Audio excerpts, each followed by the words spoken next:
Pemirsa Surabaya TV dimanapun Anda berada saat ini, Anda sedang bersama kita dalam acara dialog khusus pada siang hari ini.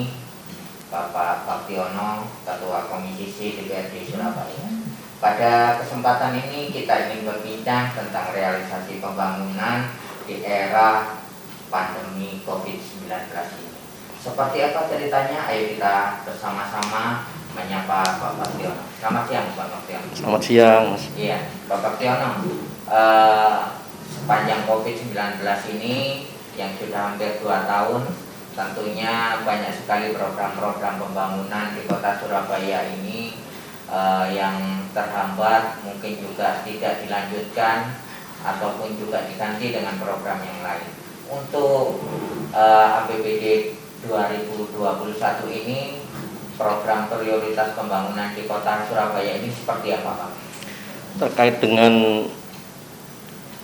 porsi APBD di masa pandemi, itu kita tetap sesuai dengan keadaan normal. Artinya semua anggaran itu kita anggarkan dalam keadaan normal. Seperti halnya waktu membahas RAPBD sampai disahkan APBD tahun 2020. Jadi semuanya sama dengan target yang 10 triliun 300 miliar. Manakala ada pandemi sejak tahun 2020 dan bulan Maret, baru semua struktur anggaran ini kita rubah semua. Kita rubah untuk diarahkan ke penanganan COVID-19, yaitu seperti pemberian makanan tambahan, pemberian alat pelindung diri, dan juga menyediakan peralatan-peralatan rumah sakit untuk bisa membantu warga. Dan seluruh anggaran pembangunan yang ada di kota Surabaya itu diarahkan semua untuk penanggulangan COVID-19, kecuali yaitu pembangunan yang multi years atau pembangunan lanjutan. Pembangunan lanjutan seperti jembatan Joyoboyo, pembangunan lanjutan pembangunan rumah sakit yang ada di daerah Jalan Tambak Rejo, yaitu Rumah Sakit Dr. Muhammad Suwandi. Jadi itu semua multi years atau lanjutan, dan itu tidak kita potong anggarannya. Ya. Jadi Pak, untuk program-program yang masih kaitan dengan program pembangunan fisik, apakah ada upaya untuk meningkatkan peran maupun kapasitas dari proyek infrastruktur yang langsung bersentuhan dengan COVID-19?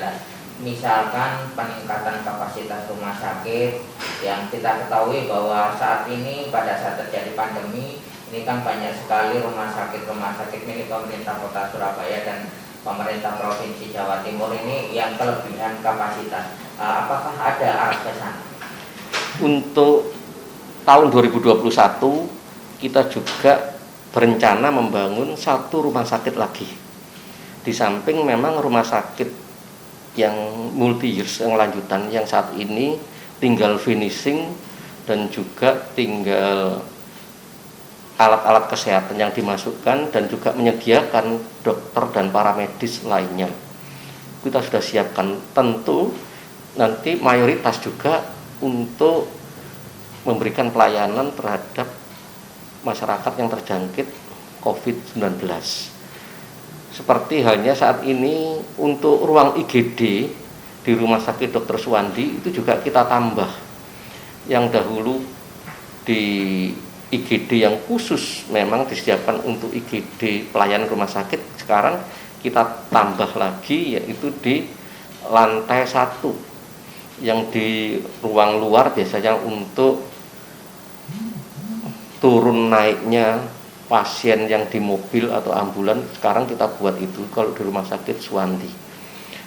Tetapi tahun 2021 kita bertekad untuk membangun 1 rumah sakit lagi yang ada di wilayah Surabaya Selatan Timur, karena memang di daerah tersebut, daerah Gunung Anyar itu belum ada pelayanan rumah sakit.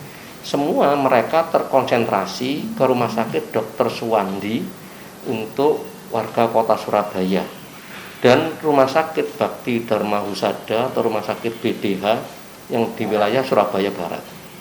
Ya. Pak Baktiono, masih berkaitan dengan infrastruktur yang langsung menyentuh masyarakat tapi menyimpang dari urusan persoalan COVID. Untuk realisasi pembangunan fisik yang seperti ini sangat dibutuhkan masyarakat, contohnya PJU maupun jalan, apakah untuk 2021 ini akan diteruskan ataukah sementara masih fokus ke urusan COVID? Kalau untuk urusan pembangunan, tadi saya sampaikan bahwa semua dialihkan ke penanganan COVID, kecuali pembangunan yang multi years dan perawatan. Perawatan itu seperti penerangan jalan umum. Itu kan banyak perawatan itu pergantian lampu atau lampu yang rusak, itu perawatan. Termasuk untuk penanggulangan banjir, itu anggarannya tidak kita potong. Untuk perbaikan taman itu tidak kita potong, tapi pembangunan yang baru seperti dana kelurahan yang seharusnya memang digunakan untuk swadaya warga masyarakat untuk bisa menyerap tenaga kerja, untuk bisa membangun daerahnya di tiap RW atau kelurahan dengan swadaya masyarakat dikelola sendiri anggarannya, menambah lapangan pekerjaan, itu kita alihkan. Karena apa? Kita lihat penerimaan APBD di Kota Surabaya dari anggaran yang 10,3 triliun itu turun drastis juga akibat pandemi COVID-19, yaitu pajak hotel dan restoran itu turun drastis. Itu juga pajak yang menyumbang APBD cukup besar. Pajak parkir yang di mal-mal itu juga turun drastis karena berlakunya PSBB dan banyak warga yang tidak berkunjung ke mal.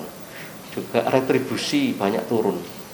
Nah, karena pendapatan kita berkurang, maka bantuan ke masyarakat untuk memberi bantuan sosial itu juga kita utamakan karena mereka banyak yang terdampak pandemi COVID-19. Ya, Pak. Berkaitan dengan persoalan taman, beberapa waktu yang lalu pemerintah Kota Surabaya menyatakan bahwa akan menambah lagi lahan makam untuk para korban COVID. Nah, ini apakah anggaran ini sebelumnya sudah diantisipasi di dalam APBD, apakah 2020 maupun 2021? Kalau untuk anggaran makam memang kita sudah siapkan. Karena anggaran ini sejatinya memang sudah disiapkan sejak para pengembang tadi mengajukan perizinan, itu plus harus menyediakan lahan makam atau mengganti dengan uang yang diserahkan ke pemerintah kota. Karena tidak mungkin kalau ada pengembang nanti akan membangun misalnya apartemen atau perumahan, terus di daerah perumahan tadi ada makam. Itu pasti nanti kan tidak laku dijual karena ada makam yang di situ. Oleh karena itu dari pihak pengembang itu juga diwajibkan untuk menyiapkan uang, setor uang sebagai pengganti lahan makam ke pemerintah kota. Dan pemerintah kota nanti akan membelikan makam tadi di area atau zona makam yang akan digunakan untuk warga Kota Surabaya. Pak Baktiono, kembali kepada urusan COVID, tepatnya urusan vaksinasi. Selama ini masyarakat masih belum banyak yang paham bagaimana prosedur vaksinasi itu dan bagaimana caranya dia itu bisa mendapatkan fasilitas itu kan masih banyak yang belum tahu. Nah, bagaimana sosialisasi yang sudah dilakukan oleh pemerintah Kota Surabaya terhadap vaksinasi dan prioritas siapa saja yang sebetulnya berhak menurut peraturan Menteri Kesehatan yang harus diutamakan dalam proses vaksinasi? Vaksin ini wajib ya untuk diterima seluruh warga. Jadi vaksin yang disampaikan oleh pemerintah melalui Presiden Pak Joko Widodo ini sudah lulus uji sampai 3 tingkatan. Artinya sudah aman, apalagi sudah dimulai simbolisasi oleh Presiden. Nah, selanjutnya siapa saja yang akan mendapatkan vaksin, karena vaksinnya memang sangat terbatas dan yang minta ini seluruh warga sedunia. Jadi dan kita hanya mendapatkan sebagian, maka yang perlu diutamakan yaitu tenaga kesehatan lebih dahulu, karena mereka langsung bersentuhan kepada warga yang sakit, jadi sakit apapun, termasuk mereka yang terjangkit COVID-19.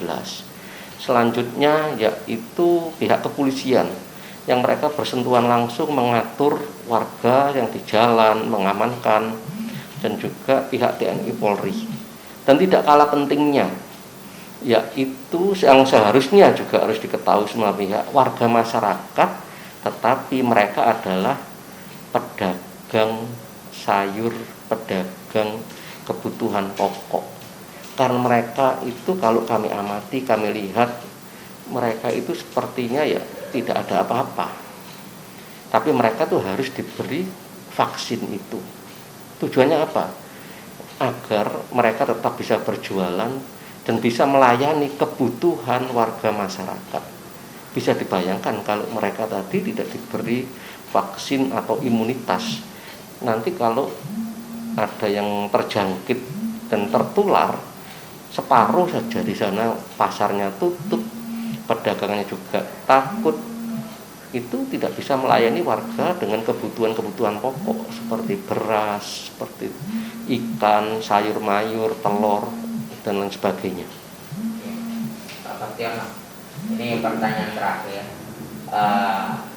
COVID yang berkepanjangan seperti ini tentu saja berkonsekuensi terhadap berbagai dampak yang ada di sendi-sendi kehidupan masyarakat. Nah, ini apa pesan khusus Pak Baktiono kepada masyarakat Surabaya dalam rangka menghadapi COVID yang seperti ini? Bagaimana pesan khusus Bapak untuk warga Surabaya? Ya, pesan kami secara khusus untuk warga kota Surabaya dalam menghadapi pandemi COVID-19 saat ini, tetap kita memakai protokol kesehatan. Jadi kalau pemerintah ngomong 3M, kalau saya ngomong mirip lah, minimal 3R, yaitu rajin untuk cuci tangan, rajin menjaga jarak, rajin memakai masker. Dan selanjutnya warga harus menyambut vaksinasi yang sudah disiapkan pemerintah dan aman bagi seluruh warga Indonesia. Ya. Terima kasih Pak Baktiono atas waktu yang sudah diluangkan dalam acara dialog khusus bersama Surabaya TV pada siang hari ini.